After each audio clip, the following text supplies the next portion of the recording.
sorry, Bill, we don't have any rehearsals. Do you think you can still go on? Because there's 2,500 people who've paid their money, Bill. They paid money, and we owe a great deal, Bill.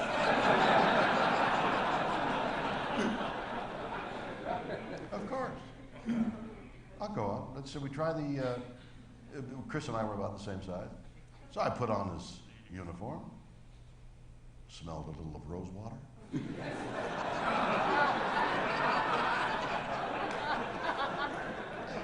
So I put on the thing, and Michael Langham came back. He said, "Are you okay?" I said, "Yeah, I'm fine." And I went on, and I did it faultlessly. The words were faultless until one point after the big speech of the St. Crispin speech? The St. Crispin, yes, the St. Crispin speech. That's exactly right. Yeah. And I finish it, and part of my mind says, I'm through everything except the jaunty scenes with the French princess. And that's easy. And then I forgot where I was. I'm over here. There's a guy over there who during rehearsal knew every line. The stage manager on the book, he didn't have to be there, because whatever this guy's name was, I think it was Don Cherry, but no,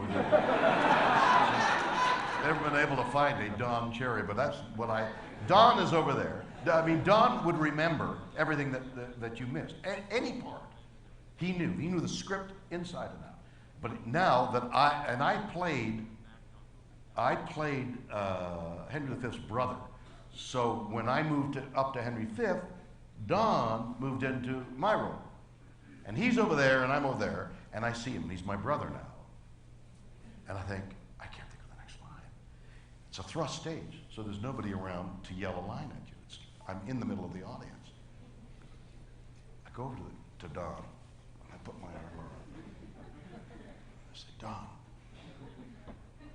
what's the line? And he goes, and he looks at me with a beatific smile. What did you say, Don?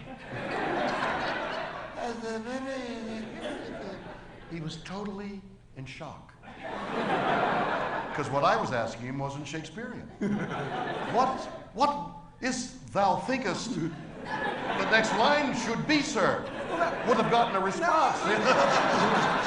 But I didn't ask him in iambic pentameter. Now, look, I suddenly feel a need to defend him. Yes. He's taken over your role. He's busy. No, he has nothing to say. All right. There's no defense. There's no reason. And then the line came to me.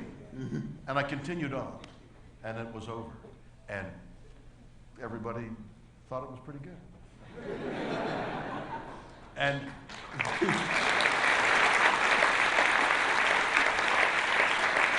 now, if you were to ask me under the same circumstances, give them back their money! I'm sorry, Mr. Plummer is ill. Right.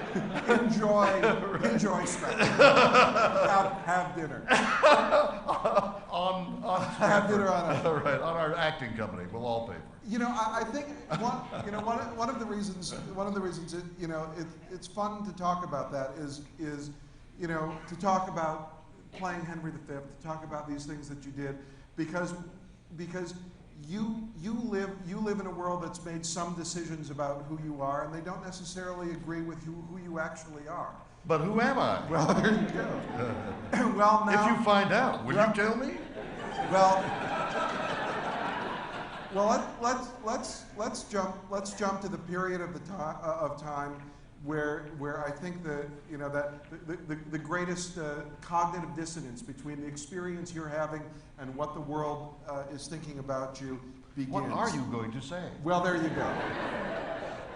You know how Sheldon talks on The Big Bang Theory? This is why he talks like that.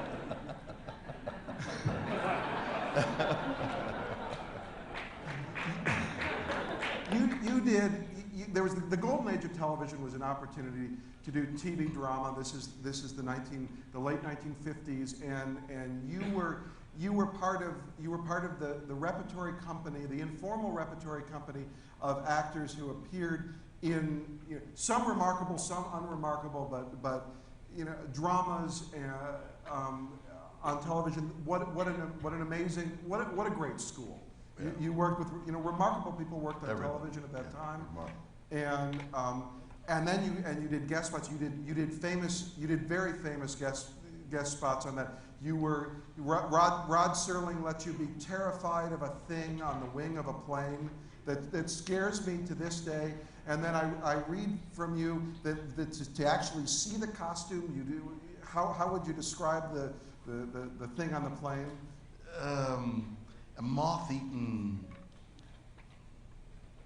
monkey suit that was worn in places you'd think it couldn't be worn. Something that had been hanging around the studio wardrobe department? That was the actor, the suit. But I want to tell you.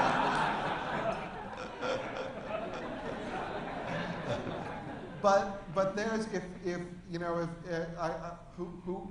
who's seen this moment in the Twilight Zone where you look out on the wing and you try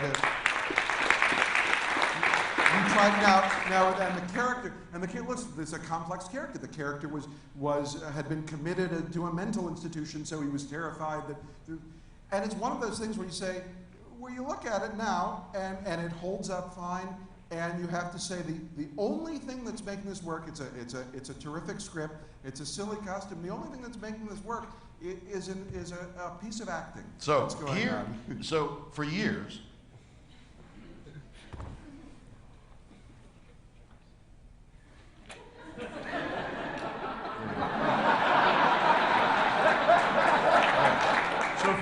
my kids and I would get on an airplane, and the kids would say, "Daddy, do the look." So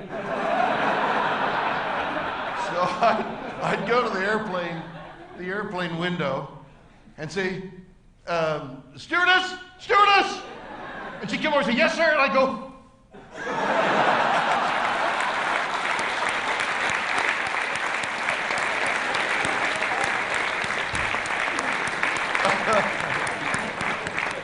Now, I just want to say that for the record, what that means you were doing on that airplane is a William Shatner impression. That's right. To get an inkling on how old I really am, is I use the word stewardess because I couldn't think of the other term that we're using, which is what? Flight attendant. Flight attendant. Right. It doesn't roll off the mouth as easily as stewardess. But flight attendant is too laborious. Right. Stewardess comes out really good. Right. But there you are at your kids' behest doing a William Shatner impression, and so I guess this is is there anyone that you've ever met who doesn't do an impression of you in the world?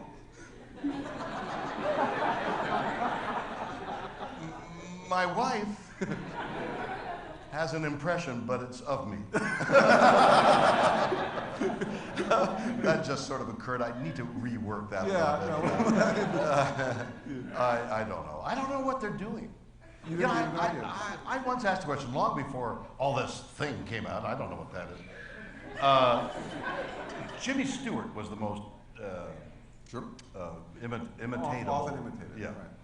And I remember asking the question more than once. Does Jimmy Stewart know that he goes, Remember